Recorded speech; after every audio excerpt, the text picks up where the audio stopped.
রাজবাড়ীর পদ্মায় জেলের জালে বিশাল আকৃতির একটি বাগার মাছ ধরা পড়েছে। ওজন দিয়ে দেখা গেছে মাছটির ওজন ৫৫ কেজি ২০০ গ্রাম।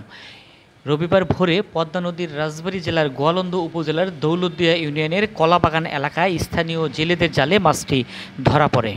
মাছটিকে দৌলতদিয়া ঘাটের আব্দুল আলিম মিয়ার আড়তে নিয়ে আসলে উন্মুক্ত নিলামে মাছটিকে কিনে নেন শাকিল সোহান মৎস্য আড়তের মালিক শাহজাহান মিয়া সম্রাট।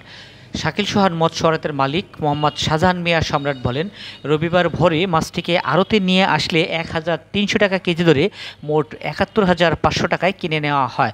পরে টাঙ্গাইল জেলার এক ব্যবসায়ীর কাছে ১,৫০০ টাকা কেজি দরে মোট ৮২,৫০০ টাকায় মাছটিকে বিক্রি করা হয়।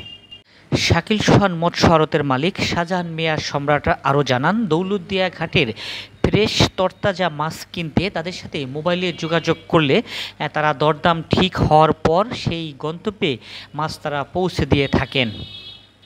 পদ্মা নদীর পানি কমার ফলে এখন মাঝে মধ্যেই এ ধরনের বড় আকৃতির মাছ জেলেদের জালে ধরা পড়ছে বলেও জানান শাকিল সোহান মৎস্য আড়তের মালিক শাহজাহান মিয়া সম্রাট।